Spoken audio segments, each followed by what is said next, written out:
ጤናስትልን እንዴት ናችሁ እንደምን ከረማችሁ ሼፍ ዮናስ ነኝ ከኢትዮቼፍ እንደተለመደው ዛሬም ምግብ የሰራን ሙያ ተማርቆ ተናደርጋለን የዳቦዋችን እንግዲህ የአይብ ዳቦ ይባላል ወይ ደግሞ በተለምዶ ነጮች ደግሞ ቺዝ ብሬድ ይሉታል እኛ እንግዲህ ውስጡ እንግዲህ አይብና ቺዝ ስለሚጋበት ነው ስም ያገኘው እንዴት አገ እንደምሰራ በመጥበሻ ነው የምሰራው መጋገሪያ ኦቭን ያስፈልገን ጣመለኩ ሳይጠበቅበት በመጥበሻ ዛሬ ለቁርስ የሚሆን ወይ ደግሞ ለመክሰስ የሚሆን ለልጆች ለምሳቃቸው ደግሞ ለአራሳት ምሳቃቸው የሚሆን ምግብ ሰራና ማለት ነው ለዚህ ምግብ የሚያስፈልጉ ግብአቶችን ካሳያችሁ ዋር ቀጥታ ልጁ እየቀላቀልን መጥበሻ ላይ ጋገርን ትመለከታላችሁ የትም አትሄዱ ኢትዮቼፍ የእናንተ ነው እሺ ወደ ግብአቱ እንሄዳለን እንግዲህ መጀመሪያው ዋንኛ ግብአታችን እንግዲህ ዱቄት ነው ይሄን ዱቄት ሊጡ መጀመሪያ እንዴት ነው ቦካ ታያችኋለሁ ሊጡን ካቦካን በኋላ ስታፊንግ ባል ውስጡ የሚሞል ሙሌቱን ደግሞ ቀጥሎ እንሰራለን ማለት ነው እሺ እንግዲህ ለዚህ ምግብ ማሰሪያ የሚያስፈልጉትን ግብአቶችን አስተዋውቃችኋለሁ ዋንኛ ግብአታችን እንግዲህ ዱቄት ነው በዚህ እንግዲህ ሊጡን ካቦካን በኋላ ውስጡ የሚገባውን ወይ ስታፊንግ ይባል ወይ ደግሞ ሙሌት ይባላል እሱ ለምሳሌ ተመለከታላችሁ ሌላው ግብአታችን እርጎ ነው ሊጣችን በእርጎ ነው የምናቦካው ቁንዶ በርበሬ አለን እዚህ ጋር እንደዚህ ጋር ደግሞ ስኳር አዘጋጅቻለሁ ጨው አለኝ ሞዘሬላ ቺዝ አለኝ ነጭ ሽንኩርት እንደነገርኳችሁ አይብ አለኝ ያ ደግሞ ግብአታችን ሌላ ግብአታችን ቆስጣ ነው ለዚህ እንግዲህ የሚያስፈልገን ቅጠቅጠውን ብቻ ነው የምንቆርጠው ይሄን ቆስጣ ከዚህ ግቢ ነው ከጓሮ ቆርጫ መጣሁት በጣም ደስ የሚል እርሻ ቦታ አላቸው ጋትራ ስርሶ በጣም ደስ የሚል ነፋሻማ ቦታ ነው ያለነው እንግዲህ ቦታ ሞታችሁ እንግዲህ ከልጆቻችሁ ጋር እንድትናኑ ጫወቱ በዚህ አጋጣሚ እንጋብዛቸዋለን እንግዲህ ወደ አሰራሩ እንገባለን የመጀመሪያ ስራችን ሊጡ ማብካት ነው ሊጡን ለማብካት እርሾ ያስፈልገናል እርሾ እናደርግበታለን ካስፈለገ እርሾ ለብቻው ለብ ባለዋ አስነስታችሁ መጨመቻ ለዚህ ማድረግ ትችላላችሁ በጣም ብዙ ኩፍ እንዲል አይጠበቅም ሊጡ ትንሽ ስለሚጋግ በጣም እንዲነሳ ስለማያስፈልግ ቶሎ እንዲነሳልኝ በዚህ መልክ አድርገዋለሁ ከዛ በኋላ ትንሽ ጨው ጨምራለሁ ጨው ካደረኩ በኋላ ትንሽ ስኳር እናደርግበታለን ስኳሩን ከዱቄት ጋር ይዋሃዳል ትንሽ ቁንዶ በርበሬ አደርጋለሁ ከዛ በኋላ ቀጣይ ስራችን የሚሆነው በዚህ እርጎ አደርግም በኋላ ሲለብ ያለው አድርጌ ሊጡን አዘጋጀዋለሁ ተካተሉ እሺ እርጎ ካረግን በኋላ ትንሽ ለብ ያለ ውሃ እናደርግበታለን ውሃ በጣም መፍላት የለበትም እርሾውን እንዳይሰራ ያደርግባቸዋል በዚህ መልኩ እንግዲህ ውሃ ጠብ እያደረግን ሊጡን አዘጋጀዋለን ለየት ያለ እርጎ ያለበት ቆንጆ ሊጥ ነው የሚሆንላችሁ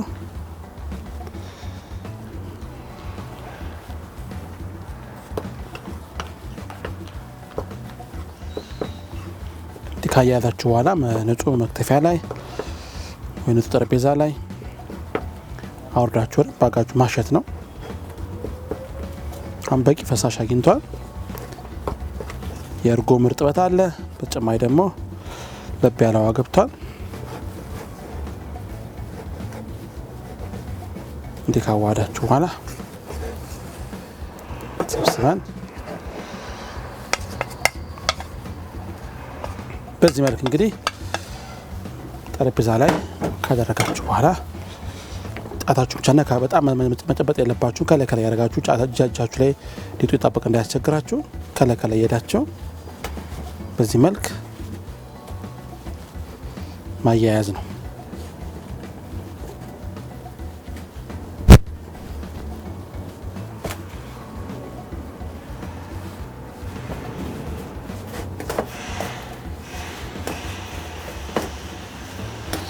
እንግዲህ እጅ ላይ መጣበቅ እስከሚያቆም ድረስ በደንብ አገናሸዋለን መጣበቅ እስከሚያቆም ድረስ ካሸነው በኋላ ትንሽ ኩፍ እንዲል እናቆየዋለን ከዛ በኋላ ውስጡን የሞላ እንዴት ለምሰራ ለየት ያለ የዳቦ አሰራር ነው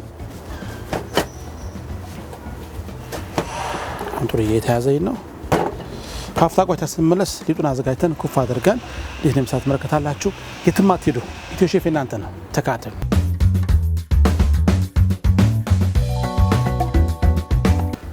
እንግዲህ ስታፊንጉን ወደ ሙሌቱን እናዘጋጅ ነው እንግዲህ እንደዚህ ቆስጣችንን በዚህ ካደረግን በኋላ አንድ ሰብሰብ አድርገን እንከትፈዋለን። በጣም ሳናደቀው በዚህ መልክ ደግመዋለን። አንዴን ደግመዋለን።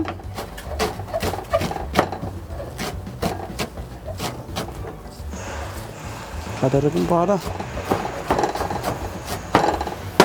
መጥበሻ ዘይት እናደርጋለን። ካደረግን በኋላ ይሄን ጨምረን ከሽንኩርቱ ጋር ቆንጆ አድርገን እናበስለውና እንዴት እንደምትመለከታላችሁ ማለት ነው። በተጓዳኝ እንግዲህ ዘይቱ ከሚገል አይብ እናደርጋለን መቀላቀያ ሳህን ላይ። እንዲሁ ደግሞ ዙሪያችንን እንፈቀፍቃለን።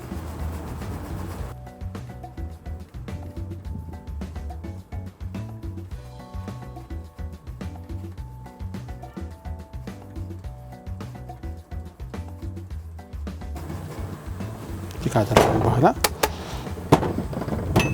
ይቀላቀላል። በማስከተል የሚሆነው እንግዲህ ይሄን እንጨምራለን። ይገባል። እናማስላለን።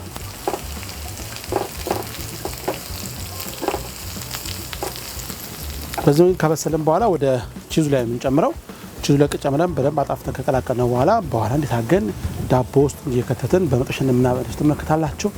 ተከታተሉ።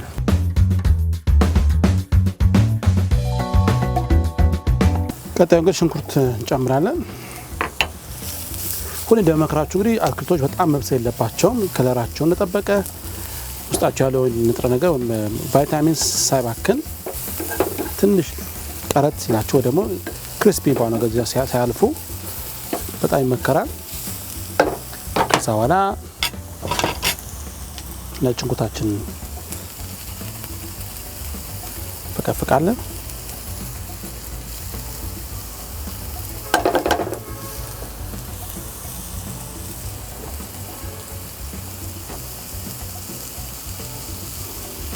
እያደረግን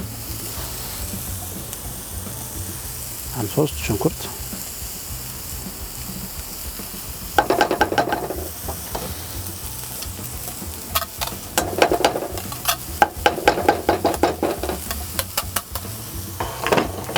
ካረግን በኋላ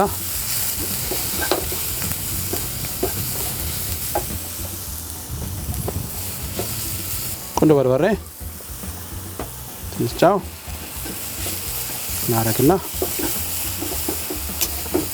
አሁን ይወጣል።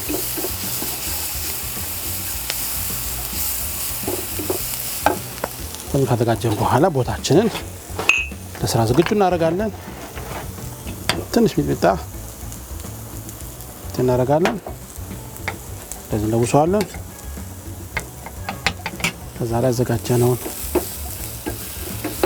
እናወጣና እዚህ ላይ ይገባል።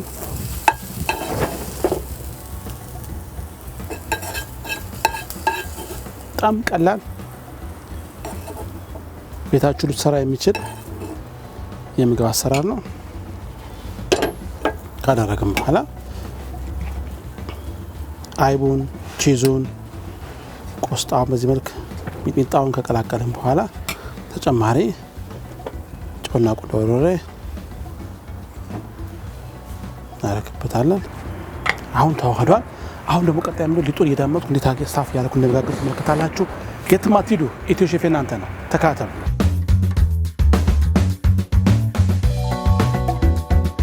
እሺ ቤተሰቦቻችን እንግዲህ ሊጡ በደንብ ተነስቶልኛል። ይሄን ሊጥ ትንሽ እናደርግና መለስ እናደርገዋለን። ከተመለሰ በኋላ አድርገን ካዘጋጀነው በኋላ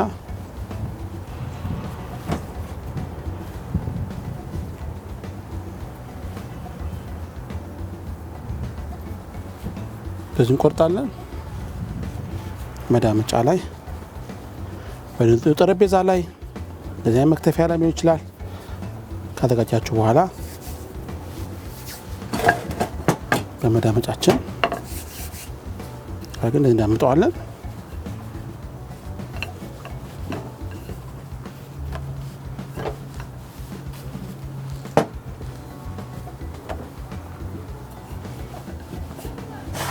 ቂጣችን ላላ ያለ ሊጥ መሆን አለበት። በጣም መጠንከር የለበትም። በዚህ መልክ ይሄን የተራችሁ በጎን መጥበሻችሁን ትጥሩና እንዲግል ታደርጉታላችሁ። በጣም ቀላል ቤታችሁ ሳሙሳ በመስሪያ መዳመጫ መክተፊያ ላይ ጠረጴዛ ላይ መስራት ትችላላችሁ።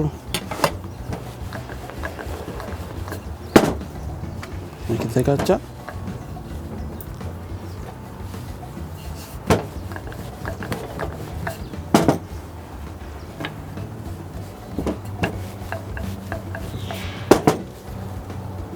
በቻለ አቅም 4 ማዕዘን ቅርጽ እንዲመጣ ጥረት ታደርጋላችሁ።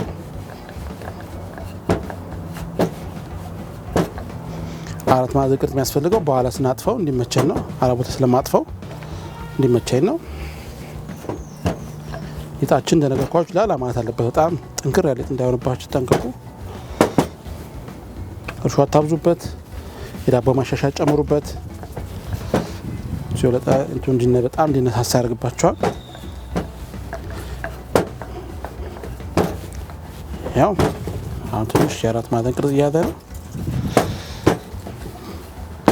እንዲህ ካደረግን በኋላ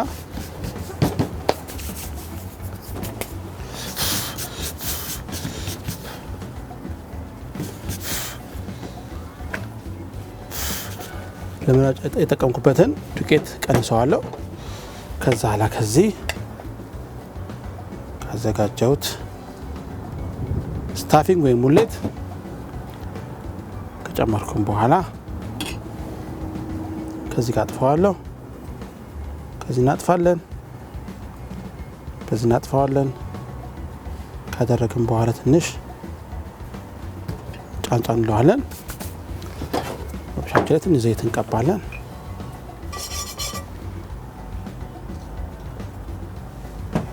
በዚህ ማድረግ አለባችሁ። በጣም እንዳይበዛ ጠንቅ አለባችሁ። ዘይቱን ካረግን በኋላ እዚህ ላይ አድርገን እያገላበጥን እንጋግረዋለን ማለት ነው። በመጀመሪያ በዚህ በታጠፈው በኩል ማድረግ አለባችሁ እንዳይፈታባችሁ። በዚህ በኩል እናረግና እናበስለዋለን ማለት ነው። ቀጣዩን ሊጥ እንዴት አዘጋጀዋለን? በዚህ መልኩ እያገላበጥን ካበሰልን በኋላ ልንገለብጠው ስንል ከላይ ዘይት እንቀባውና እንገለብጠዋለን። ግሬኛው የበሰለ ቀጣዩንም እሰራለሁ።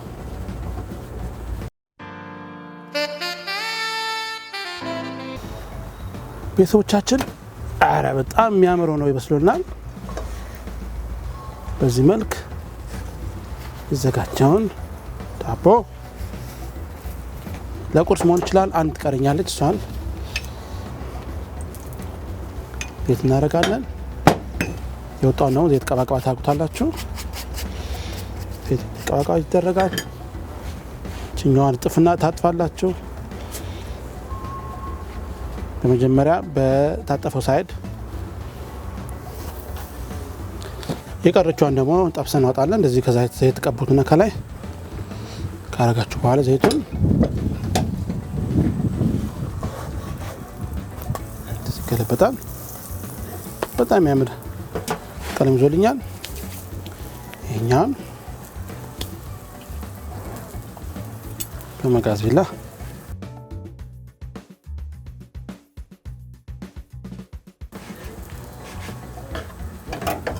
ዋው በጣም ያምራል። በጣም ቆንጆ ውስጡ አለ፣ ቺዞ አለ፣ አይብ አለ፣ ቆስጣ አለ። በጣም ቆንጆ ነው የበሰለው። ግሪን ምግብ ለቁርስ ለልጆችም ለምሳቃ ለመክሰስ ማድረግ ትችላላችሁ። ቀለል ያለ ብራች ካስፈለጋችሁ እንደዚህ በምሳና በቁርስ መካከልም መመገብ ካስፈለጋችሁ መመገብ ትችላላችሁ ማለት ነው። ግሪን ምግብ በየጊዜው መጠቀም የምትችሉት በቤታችሁ ባለው ግብአት መስራት የምትችሉት ብዙ ያልከበደ ኦቨን የማያስፈልገው በመጥበሻ ሊዘጋጅ የሚችል ዳቦ ነው። ይህንን ዳቦ እንግዲህ ጽሉ ጋብዛችኋለሁ። እዚህ አድርገን ዳቦ እንዲመች ሁለት ቦታ እየቆረጥን ካስፈለገ ድፍኑን እናቀርባለን ማለት ነው። እንደምትመለከቱት አይብ አለ ቺዙ አለ ቺዙ ውስጥ ቀልጧል በጣም የሚያምር ምግብ ማለት ነው ሙዚቃ አደርጋውና ቆንጆ የቁርስ አሰራር ዛሬ ተመልክታችኋል የዚህን ስራ እንግዲህ ከዩቲዩብ ቻናላችን ከዌብሳይቱም እንዲሁ ደግሞ ከአፕሊኬሽኑ ላይ ማግኘት ትችላላችሁ ቆይታችን መሰነበት ዛሬ አበቃው ለጊዜ በሌላ ምግብ እንገናኛለን ቻው